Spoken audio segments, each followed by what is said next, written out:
Satu hal dari pidato tersebut, beliau mengkomparasi pembangunan jalan tidak berbayar pada masa Presiden SBY dengan masa Presiden Jokowi. Beliau sampaikan bahwa pada masa Presiden SBY 10 tahun, itu beliau membangun 144.000 jalan non-tol, mulai jalan provinsi, jalan nasional, dan jalan kabupaten kota.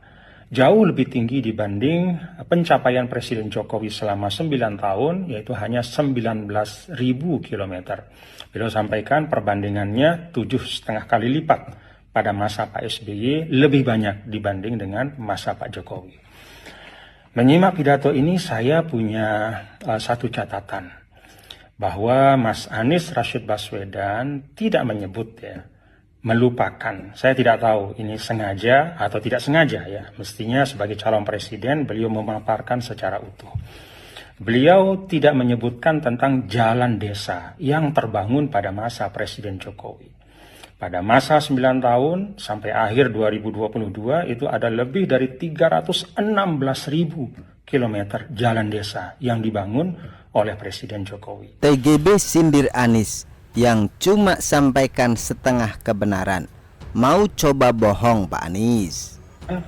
Hanya mohon data-data disampaikan secara utuh, jangan setengah-setengah. Assalamualaikum. Tuan Guru Bajang TGB Muhammad Zainul Majdi, yang dikenal pula sebagai Ketua Harian Nasional DPP Perindo, tampak gemas dengan data yang terkesan tidak jujur dan jauh dari kesan fair ketika Anies Baswedan mengatakan bahwa pembangunan jalan non-tol alias jalan tak berbayar pada masa Presiden SBY dibilang lebih tinggi daripada 9 tahun era Presiden Jokowi.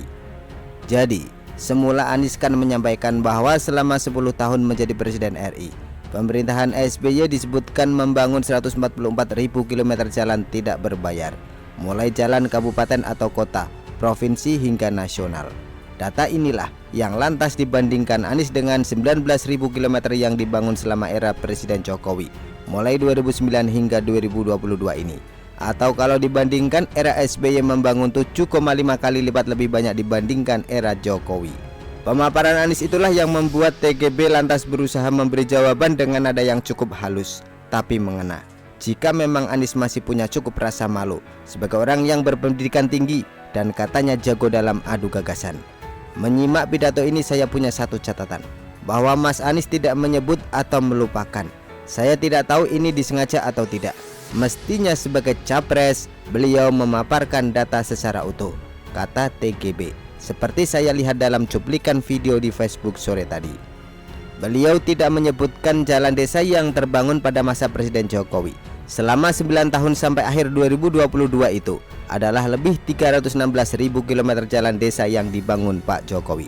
Lanjut TGB dengan yakin membalas Anies yang menyampaikan setengah kebenaran saja. Akhirnya, masih dalam narasi video yang sama, TGB mengimbau begini kepada Anies yang semoga didengarkan pula oleh AHY dan Yusuf Kala yang belum lama ini tampak kompak menyerang Presiden Jokowi dengan data yang kurang valid. Jadi Mas Anies kalau fair dan apa adanya, beliau seharusnya menyebutkan pada masa Presiden Jokowi ada lebih dari 316.000 km jalan yang dikerjakan yang tidak terbangun pada masa sebelumnya. Perhatikan angka yang disodorkan oleh TGB yang jika dilihat sepintas saja, pembangunan era Presiden Jokowi angkanya sudah 2 kali lipat melebihi data pembangunan jalan tidak berbayar pada era SBY. Jadi, apakah Anies berbohong? Bisa iya, tapi bisa juga tidak. Liciknya Anies ini, dia cukup pandai mengaburkan fakta, lalu tinggal siapkan jurus ngeles ketika dituduh berbohong dengan data yang kurang valid tadi. Namun, kita tahu bahwa model kampanye semacam ini tergolong black campaign, yang kalau dihadapkan secara head to head dengan Presiden Jokowi sambil membawa data yang valid, pastilah Anies akan terdiam 1000 bahasa. Namun, apalah gunanya menyodorkan data yang benar kepada orang yang tampaknya lebih suka menyembunyikan data demi tujuan mencari simpati seperti Anies Baswedan ini. Kini biarkan waktu yang akan menjadi hakim dari model black campaign kayak begini. Lihat saja nanti sampai satu titik orang akan muak dan enggak lagi percaya kepada Anies, bahkan seandainya dia menyampaikan kebenaran sekalipun, karena terbiasa menyembunyikan fakta dengan kebohongan yang dipoles dengan tata kata santun dan meyakinkan. Kita tunggu saja bersama. Begitulah kura-kura. Artikel diambil dari Syu.com, ditulis oleh Witoto SP. Bagaimana menurut Anda?